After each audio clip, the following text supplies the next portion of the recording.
हे friends, मैं Lakshmi LPS academy या journey to excellence में आपका बहुत स्वागत करती हूँ। आज हम लोग पढ़ेंगे गुप्त काल में जीवन। तो चलिए बिना देरी के स्टार्ट करते हैं। गुप्त काल में जीवन में सबसे पहले हम देखते हैं प्रशासन पद्धति कैसी थी यहाँ की। देखिए, मौर्यों के विपरीत जो गुप्त राजा थे उन्होंने कुछ आडंबरपूर्ण उपाधियां धारण की थी, जैसे परम भट्टारक, परमेश्वर, महाराजाधिराज। तो ये उपाधियां किसकी थी? गुप्त राजाओं की थी। शासन व्यवस्था यहाँ का जो था वो राजतंत्रात्मक था, लेकिन याद रखिएगा कि जो सत्ता, ये जो कुर्सी थी, जो गद्दी थी, वो हमेशा जेठ पुत्र को ही नहीं दी जाती थी। यानी योग्यता के हिसाब से ये तय होता था किसको गद्दी मिलेगी। समझ में आया? तो शासन व्यवस्था राजतंत्रात्मक थी, लेकिन राजपद वंशगत था। ठीक है, फिर भी गद्दी जेठ पुत्र को मिले ऐसा जरूरी नहीं था। याद रखिएगा, बहुत इंपॉर्टेंट है। राजा को पालन करने वाले विष्णु के रूप में देखा जाने लगा। तो राजा को जो पालन करता है विष्णु, रक्षक करते हैं, जो पालन करते हैं भगवान विष्णु, उनके रूप में राजा को देखा जाने लगा। विष्णु की पत्नी जो लक्ष्मी है वो राज सत्ता की देवी बन गई, और जो सिक्के थे इस वक्त के, जो क्वाइंस थे, क्वाइंस के पृष्ठ भाग पर वो उनका अंकन होने लगा। ठीक है, तो विष्णु की जो पत्नी है लक्ष्मी, राजसत्ता की देवी के रूप में सिक्कों के पेट पर अंकित की जाने लगी। राजाओं ने ब्राह्मणों को उदारता पूर्वक दान दिया।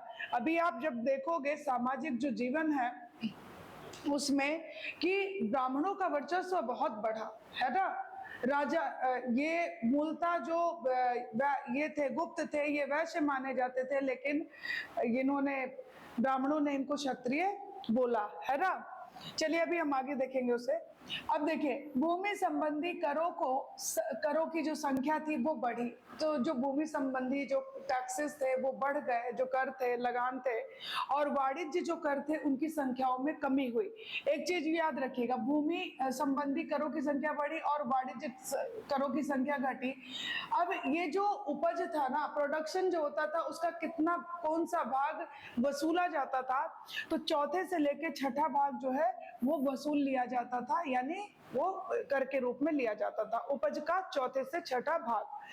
अब देखिए, मध्य और पश्चिम भारत में जो ग्रामवासी हैं उनसे सरकारी सेना और अधिकारी गण जो थे उनकी सेवा के लिए, तो जो सरकारी सेना होती थी और जो अधिकारी गण थे, अधिकारी जो होते थे है ना, तो उनकी सेवा के लिए बेगारी करवाई जा रही। बेगारी मतलब होता है फ्री में काम करवाना, है ना, फ्री में उनसे श्रम करवाना, तो उसी को बोलते हैं बेगार। तो बेगार भी कराया जाता था, और इनको, ये जो बेगारी करते थे, इनको बोला क्या जाता था? विष्टि बोला जाता था। बहुत ही ज्यादा इंपॉर्टेंट है ये। तो मध्य पश्चिम भारत में ग्रामवासियों से सरकारी सेना और अधिकारियों की सेवा के लिए बेगारी करवाई जाती थी, और उसको बोलते क्या थे? विष्टि बोलते थे उनको। ठीक है, बहुत इंपॉर्टेंट है विष्टि। न्याय पद्धति की बात करें, बहुत अधिक विकसित हुई गुप्त काल में न्याय पद्धति। पहली बार दीवानी और फौजदारी, व्यवहारिक और दंड विधि कानून भली भांति पृथक्कृत यानी अलग किए गए और उन्हें परिभाषित भी किया गया। तो दीवानी और फौजदारी कानून को पहली बार परिभाषित किया गया और उन्हें अलग अलग किया गया। किंतु पहले की भांति बहुत से नियमों का आधार वर्ण भेद ही रहा। लेकिन जैसे पहले रहा, इसमें कुछ चेंजेस नहीं आए। पहले भी यही था कि जो नियम है, कुछ नियम ऐसे थे जिनका आधार वर्ण भेद होता था, वो अभी भी वैसे ही रहा, उसमें कुछ चेंजेस नहीं आए। न्याय निर्णयन, जो न्याय का निर्णय लिया जाता था वो पुरोहितों, जो राज था, न्याय का निर्णय जब लेता था तो वो पुरोहितों की सहायता से ही लेता था। तो राज न्याय निर्णय गुप्ता पीरियड में कैसे करता था? पुरोहितों की सहायता से करता था। गुप्तों का अधिकारी वर्ग मौर्यों जितना बड़ा नहीं था।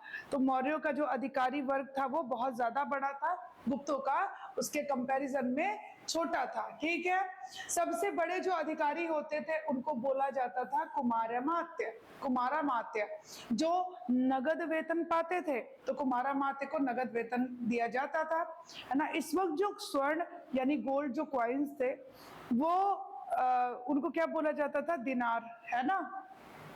चलो अनेक पदों का प्रभार एक ही व्यक्ति के हाथों में सौंप दिया गया। अनेक पदों का प्रभार जो था वो एक ही व्यक्ति के हाथों में सौंपा गया, और पद जो है, ये जो पद थे ये वंशानुगत हो गए। कैसे हो गए? वंशानुगत हो गए। वो है लायक या नहीं है, लेकिन आगे उनका बेटा, फिर उनका बेटा, इस तरीके से। ठीक है। राजाओं ने प्रांतीय और स्थानीय शासन पद्धति चलाई, और राजाओं ने प्रांतीय और स्थानीय शासन पद्धति भी चलाई। ओके, अब देखिए यहाँ पे इसको, राजाओं ने जो स्थानीय प्रांतीय शासन पद्धति चलाई थी। अब यहाँ पे देखिए कैसे राज्य क्या हुआ, कई भुक्ति, भुक्ति मतलब प्रांत या फिर बोल लीजिए अवनी। तो भुक्ति, प्रांत या अवनी एक ही बात है, इसमें बट गया। तो राज्य कई भुक्तियों में बटा, या प्रांतों में बटा, या अवनी में बटा। और भुक्तियों का जो प्रधान होता था उसको क्या बोलते थे? उपरिक्त। यानी कि एक, हर एक भुक्ति के एक एक उपरिक्त के अंडर में कर दिया गया, वो उसकी देखरेख करेगा। ठीक है, ये बहुत ज्यादा इंपॉर्टेंट है।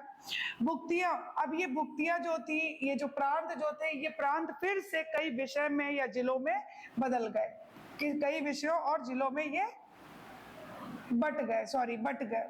और इसका जो प्रधान कहलाया वो क्या कहलाया? विषयपति कहलाया। अब देखिए सबसे छोटी इकाई बहुत ही आसान है, ग्राम, है ना। सबसे छोटी इकाई क्या थी? ग्राम थी। और ग्राम का प्रमुख क्या कहलाता था? ग्रामिक कहलाता था। ओके, ग्राम समूहों की सबसे छोटी इकाई थी। अब देखिए ग्राम समूहों की जो छोटी इकाई थी उसको क्या बोलते थे? पेट बोलते थे। ठीक है, सबसे छोटी इकाई ग्राम, ग्राम का प्रधान होता था ग्रामिक, और ग्राम समूहों की जो सबसे छोटी इकाई थी वो क्या थी? पेट। इस काल में यानी गुप्ता काल में गांव का मुखिया जो था वो बहुत ज्यादा महत्वपूर्ण हो गया। गांव का मुखिया बहुत ज्यादा महत्वपूर्ण हो गया। सीमा प्रांत का जो प्रशासक था वो क्या कहलाता था?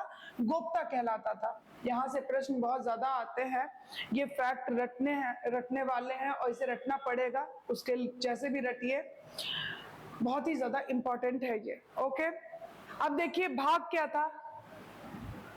राजा का भूमि उत्पादन से प्राप्त छठा हिस्सा, जिस भूमि पे जो भी प्रोडक्शन होता था, जो भी उत्पादन होता था, उसका छठा हिस्सा राजा को दिया जाना था, जो कि कहलाता था भाग। ठीक है, छठा भाग इनको दे दिया जाता था। भोग की बात करते हैं तो देखिए जो फल सब्जियां वगैरह होती थी ना, वो डेली के डेली, अब ऐसे याद करिए, राजा मतलब भगवान, है ना। तो भगवान को रोज भोग लगाते हैं कि नहीं? जो भी आपके पास होता है, तो फल सब्जियां जो थी वो डेली डेली इनको, राजा को क्या उपहार स्वरूप दी जाती थी, उसी को कहा जाता था भोग। ठीक है, ओके। फिर आता है उपरिक और उद्रंग कर, ये इतनी बार पूछा गया है। देखिए ये एक तरीके का लैंड टैक्स यानी भूमि कर था। ओके, चलो आगे बढ़ते हैं। पूर्वी भारत, पूर्वी भारत में प्रत्येक विषय, विषय मतलब जिला, है ना।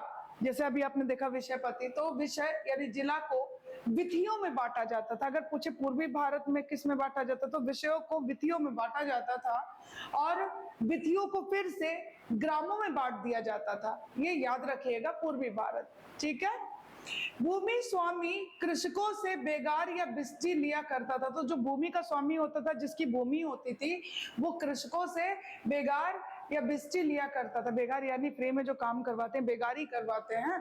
ठीक है, कृषि से जुड़े कार्यों को महाछपटलिक एवं कारणिक देखता था। कृषि से जुड़े जो कार्य होते थे उसको कौन देखता था? महाछपटलिक एवं कारणिक देखता था। रहट या घटी यंत्र, देखिए अगर पूछ ले कि रहट से आप क्या समझते हैं या फिर घटी यंत्र क्या है, तो याद रखिएगा इरिगेशन के लिए यानी सिंचाई के लिए ये था। तो सिंचाई के लिए जो था उसको क्या बोलते थे? रहट और घटी यंत्र, गुप्ता पीरियड में। अब आगे बढ़िए, श्रेणियां, मोस्ट इंपॉर्टेंट लीजिए। श्रेणियां व्यवसायिक, उद्यम एवं निर्माण के क्षेत्र में महत्वपूर्ण भूमिका निभाती थी। श्रेणियां जो थी वो व्यवसायिक, उद्यम और निर्माण के क्षेत्र में इनकी जो भूमिका थी वो बहुत ही ज्यादा महत्वपूर्ण थी। श्रेणी प्रधान जिस्टक कहलाता था, रट लीजिए इसको। और ये जो था ना, ये वंशानुगत था, वंशानुगत था। ओके, श्रेणियां आधुनिक बैंक, जो अभी बैंक करते हैं ना, आप पैसे जमा करते हो निकालते हो, वो काम उस वक्त श्रेणियां करती थी। ये रट लीजिएगा। श्रेणियां और क्या करती थी? आधुनिक बैंक का भी काम करती थी उस समय गुप्ता काल में। श्रेणी मतलब आधुनिक बैंक का, जो अभी बैंक कर रहा है। श्रेणी से बड़ी संस्था भी हुआ करती थी, नाम था उसका निगम, और इसका प्रधान क्या कहलाता था? श्रेष्ठी कहलाता था। तो श्रेणी और श्रेष्ठी में कंफ्यूज नहीं होना है। व्यापारिक कारवा का नेतृत्व करने वाला जो था उसको बोलते थे सार्थवा। गुप्ता काल में व्यापारिक कारवा का जो नेतृत्व करता था उसको कहते थे सार्थवा। अब देखिए, मंदसौर अभिलेख है ना, ये सोर्स है। किस चीज का सोर्स है? कहा जाता है इसमें, ये एक सोर्स है ये जानने का, इस पे उल्लेख है कि रेशम बुनकरों की श्रेणी ने एक सूर्य मंदिर भी बनवाया था। ओके, तो रेशम बुनकरों की श्रेणियों ने एक सूर्य मंदिर बनवाया था, पता चलता है मंदसौर अभिलेख से। स्कंदगुप्त के इंदौर ताम्रपत्र अभिलेख, स्कंदगुप्ता का जो इंदौर में ताम्रपत्र अभिलेख है, वहां से तौलिक श्रेणी का उल्लेख मिलता है। तो तौलिक श्रेणी है। कुमारगुप्त के दामोदर ताम्रपत्र में भूमि बिक्री संबंधी क्रियाकलापों का उल्लेख हुआ है। तो ये कुमारगुप्त का जो दामोदर ताम्रपत्र लेख है, इससे ये सोर्स है जानने का कि उस समय जो जमीन थी, जो भूमि थी, उसकी बिक्री भी यानी बेचा भी जाता था। ठीक है, ऐसे भी क्रियाकलाप किए गए हैं। तो ऐसा उल्लेख है। और सोर्स क्या है? ताम्रपत्र, दामोदर ताम्रपत्र, जो कि कुमारगुप्त का है। ठीक है, कुमारगुप्त, नालंदा विश्वविद्यालय, याद आया? चलो, गुप्त काल में उज्जैन महत्वपूर्ण व्यापारिक केंद्र था। तो अगर आपसे पूछे कि गुप्त काल में सबसे महत्वपूर्ण केंद्र कौन सा था व्यापार का, तो आप बोलोगे उज्जैन था। और याद रखना कि गुप्त काल के अंतिम चरण में जब इसका अंत हुआ ना, उस समय पाटलिपुत्र, मथुरा, सोनपुर, सोगौरा एवं गंगा घाटी के कुछ नगरों का ह्रास हुआ। नाम याद रखिए, क्या क्या है? पाटलिपुत्र, मथुरा, सोनपुर, सोगौरा और गंगा घाटी। ठीक है, ओके।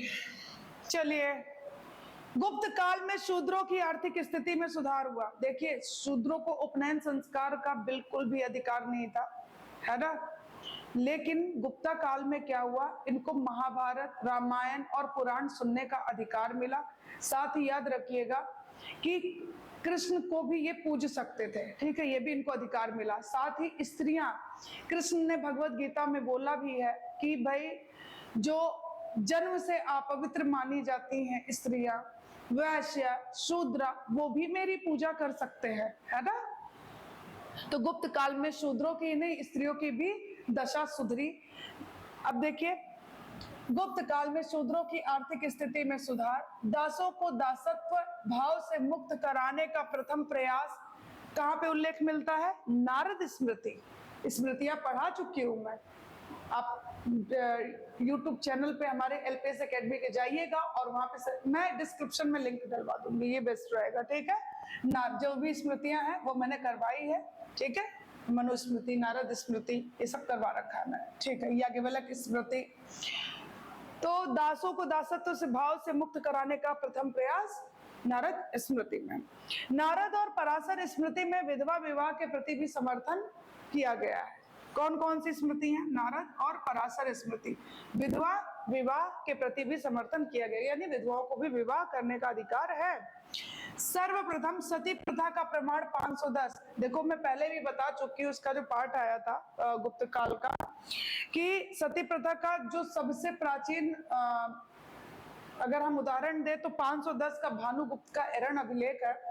सेनापति था गोपराज, और जब वो मारा जाता है, वो मित्र भी था, वो जब मारा गया ना, जब उसकी मृत्यु हुई, तो उसकी जो पत्नी थी ना, वो उसी के चिता पे ही सती हो जाती है। तो ये सबसे प्राचीन आपको उदाहरण मिलेगा सती प्रथा का। वेश्याएं जो थी, जो वेश्यावृत्ति करती थी, ऐसी स्त्रियों को गणिका बोला जाता था गुप्त काल में। और जो अब ये जो वेश्या है, जब वो वृद्ध हो जाती थी, जब उसकी बहुत एज हो जाती थी, तो ऐसी वेश्या को, जो वृद्ध वेश्या थी, उसको कुटनी बोला जाता था। कुटनी बोला जाता था। ठीक है, भूमि की अच्छा, भूमि से प्रचलित कुछ शब्दावली है, यहां से बहुत प्रश्न आते हैं, तो देख लीजिए एक बार। क्षेत्र भूमि, क्षेत्र भूमि पे खेती की जाती थी। वास्तु भूमि, यहाँ पे लोग निवास करते। तो कैसे याद करोगे? अच्छा, घर बनाते हो तो वास्तु शास्त्र का ध्यान रखते हो ना, तो याद रखना, ठीक है। चारागाह, तो चारागाह समझ में आ रहा है कि पशुओं को चारा कराया जाता था यहाँ पे, मतलब चराने के लिए ले जाते थे। एरेंट, ये बंजर भूमि थी। सिल भूमि जो थी, अब ये सिल भूमि के बारे में देखिए, ये जोतने योग्य नहीं होती थी, ठीक है। अप्रहत, अप्रहत ये जंगली भूमि थी, और मरुभूमि नाम से ही है, रेतीली भूमि थी, ये रेतीली भूमि थी, ठीक है, मरुभूमि। बहुत इंपॉर्टेंट है ये। ब्राह्मणों को जो दान दिया जाता था ना, तो ब्राह्मणों को दान में दी गई भूमि जो कि परती, अब ऐसी भूमि अगर ऐसी जो दान दिया गया उसमें से अगर परती निकल गया, भूमि परती मतलब जो खराब था, है ना, ऐसी जमीन बंजर टाइप की, तो परती भूमि जो होती थी उसको क्या किया जाता था, ये लोग जो शूद्र थे, जो निवासी थे, स्थानीय निवासी थे, जनजाति वगैरह थे, उनके मत्थे दे देते थे। अब जब उनके अंडर में ये भूमि आ गई तो सोचो उनकी स्थिति क्या होगी। पहले से ही मतलब दयनीय थी, और उसमें और भी ज्यादा मतलब उनकी स्थिति बहुत ज्यादा खराब हो गई, ठीक है। तो किसानों और स्थानीय जनजातियों के मत्थे वो जो भूमि थी परती, वो लाद दी जाती थी। चलो, साम्राज्य का अधिकतर भाग सामंतों या मंडलेश्वरों के हाथों में था, जिनमें से अनेक को समुद्रगुप्त ने अपने अधीन कर लिया था। साम्राज्य के सीमावर्ती सामंतों को 3 जिम्मेदारियां सौंपी गई थी, ये आपको याद रखना है। एक तो पहली जिम्मेदारी थी कि सम्मान के दरबार, एक सेकेंड, सॉरी, राजा के दरबार में स्वयं उपस्थित होकर सम्मान निवेदन करना, पहली जिम्मेदारी। दूसरी जिम्मेदारी थी नजराना चढ़ाएं, भेंट देना, है ना। और तीसरी थी विवाह अपनी पुत्री समर्पित करे। क्या करे? विवाह अपनी पुत्री समर्पित करे, और इसके बदले में उन्हें अपनी सनद प्राप्त हो जाता था। तो ये 3 जिम्मेदारियां थी साम्राज्य के सीमावर्ती सामंतों को, ठीक है। चलो, गरुड़ छापा वाली राजकीय मुहर जिन शासन पत्रों पर है ना, वे सामंतों के जारी किए हुए प्रतीत होते हैं। ऐसा लगता है कि वो सामंतों के जारी किए हुए हैं। और गरुड़, ये याद रखिएगा, राजकीय चिन्ह भी गुप्तों का गरुड़ ही है, विष्णु का वाहन। पुरोहितों और अन्य धर्माचार्यों को कर मुक्त भूमि दान दी जाने लगी। पुरोहित जो थे, धर्म आचार्य थे, उनको कर मुक्त यानी टैक्स फ्री भूमि दान में दी जाने लगी। और जो ग्राम दान में दिए जाते थे ना, उस ग्राम में जो राजा के अधिकारी थे और जो अमल वगैरह होते थे, उनकी हिम्मत नहीं थी कि उसमें एंट्री कर जाए, वो प्रवेश कर जाए, ठीक है। कितना बोलबाला था इन लोगों का ना। अनुदान भोगी, जो अनुदान भोगी होता था, जिसको दान दिया गया था, वह अपराध कर्मियों को सजा भी, अब उसको ये भी अधिकार दिया गया कि अगर कोई अपराध किया है तो तुम्हें ये भी अधिकार है कि तुम उसको सजा भी दे सकते हो। मतलब वो जज की तरह काम कर रहा था, ठीक है। गुप्तों ने सबसे अधिक स्वर्ण मुद्राएं चलाई, सबसे अधिक बेशक चलाई, लेकिन अगर शुद्धता की बात करें तो कुषाणों के आगे शुद्धता में मतलब कोई इनका मुकाबला नहीं था, ठीक है। उनके अभिलेख में दिनार कही गई। अब देखो, गुप्तों ने सबसे अधिक स्वर्ण मुद्राएं चलाई, और कैसे पता चलता है? देखिए, उनके अभिलेख जो मिले हैं उनमें दिनार कहा गया है उनको, कॉइन्स को, और इन पर गुप्तों के स्पष्ट चित्र भी अंकित हैं। शुद्धता में कुषाणों की मुद्राओं जितनी ये शुद्ध नहीं है, प्योर नहीं है। मुद्राएं जो है क्या किस काम में आती थी? वेतन देना, है ना, खरीद बिक्री करना। जैसे आपने अभी पहले देखा कि भूमि खरीद बिक्री की जाती थी उस वक्त, है ना, खरीदा बेचा जाता था, और ये वेतन वगैरह देने में, है ना, इन सब में कॉइन्स का यूज होता था। गुजरात विजय के बाद गुप्तों ने बड़ी संख्या में चांदी के सिक्के चलवाए, और जो स्थानीय लेन देन में काम आते। इन स्थानीय लेन देन में क्या यूज होता था? चांदी का सिक्का, ये रट लेना। सामाजिक गतिविधि, ब्राह्मणों की श्रेष्ठता बढ़ने लगी, और ये गुप्तों को क्षत्रिय, देखो गुप्त जो थे, आपने देखा अलग अलग विद्वानों ने अलग अलग बातें बोली है कि ये कोई कहता है शूद्र थे, कोई जाट बोलता है ना, तो कोई क्षत्रिय बोलता है, लेकिन मूलतः ये क्या थे? वैश्य थे।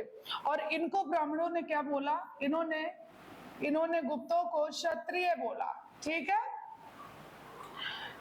नारद स्मृति में ब्राह्मणों के विशेषाधिकार बताए गए। नारद स्मृति में ब्राह्मणों के बारे में बोला है कि वह अगणित जातियों और उपजातियों में बट गए और भारी संख्या में विदेशों से आए लोग भारतीय समाज में घुल मिल गए। उन विदेशियों को हर समूह, उन जो विदेशी आए थे उनका हर एक समूह एक खास जाति समझा जाने लगा। क्योंकि विदेशी, अब विदेशी क्या थे, विजेता थे ना, विदेशी आए और यहाँ पे विजय प्राप्त की उन्होंने। तो ये जो युद्ध वगैरह होता है वो किसका काम होता है, भारत में क्षत्रिय का, है ना। तो इसीलिए इनको क्षत्रिय का स्थान मिला। पहली बात, हूण लोग 5वीं सदी के अंत होते राजपूतों के जो 36 कुल थे उसमें से एक माने जाने लगे। ठीक है, तो राजपूतों के 36 कुलों में एक कौन हो गए, हूण इसमें शामिल हुए। ग्राम अनुदान में बहुत सी जनजातियों का ब्राह्मणीय समाज में समा जाना, ऐसी बहुत सी जनजातियां थी जो ब्राह्मण समाज में मिल गई जाके। उसके बाद आगे देखिए, शूद्रों की स्थिति में सुधार हुआ। ये रामायण, पुराण, महाभारत ये सुनने लगे। ना केवल सुनने का अधिकार बल्कि ये कृष्ण की पूजा भी करने लगे। पहले भी मैंने बताया कि कृष्ण ने बोला है कि भाई जन्म से अपवित्र माने जाने वाली स्त्रियां, वैश्य, शूद्रा भी उन्हें पूज सकते हैं, है ना। सुनने का अधिकार हुआ, वे कृष्ण नामक नए देवता की पूजा भी करने लगे। शूद्रों की आर्थिक स्थिति में सुधार के परिणाम ये हुए कि 7वीं सदी में इनकी गिनती कृषकों में होने लगी, है ना, और अछूतों की संख्या में बढ़ी। अब देखिए आगे, अछूतों की संख्या बढ़ गई, विशेष करके चांडालों की। ये चांडाल क्या थे, चांडाल वे थे जो गांव के बाहर, ग्राम के बाहर निवास करते थे और इनका व्यवसाय था मांस बेचना। ठीक है, मतलब मांस का व्यवसाय करते थे और इनको अछूत माना जाता था। जब कभी ये गांव के अंदर प्रवेश करते थे तो लोग इनसे दूर भागते थे क्योंकि ये अपवित्र माने जाते थे। ठीक है, तो फाहियान ने बोला भी है, फाहियान ने बोला है कि चांडाल गांव के बाहर ही बसते थे और मांस का व्यवसाय करते थे।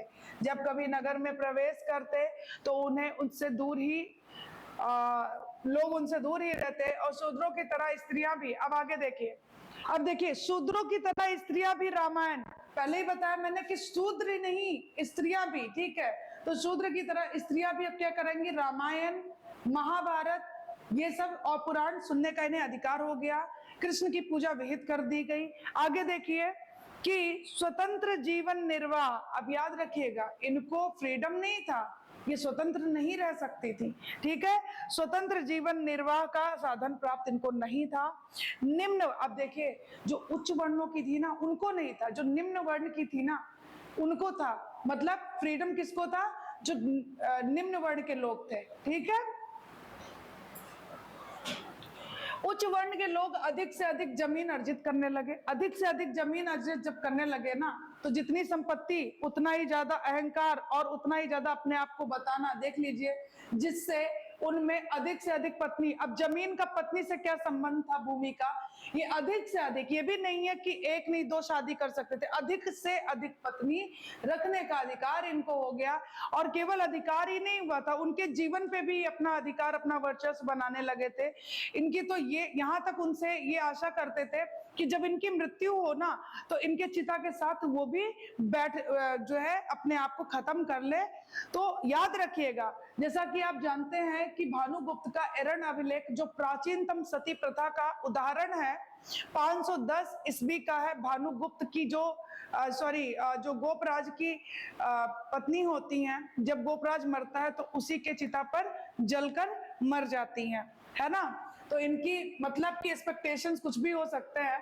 तो उच्च वर्ण का ये हाल था। निम्न वर्ण की जो स्त्रियां थी उनको मतलब मैं बोलूं तो पर्दा प्रथा भी नहीं और ना ही उनकी ऐसी स्थिति थी, वो एक तरीके से काफी ज्यादा फ्री रहती थी और उनको स्वतंत्रता प्राप्त थी। ठीक है, तो ये हमने गुप्त साम्राज्य का जो जीवन था वो देखा, कैसे लोग रहते थे और प्रशासनिक व्यवस्थाएं कैसी थी।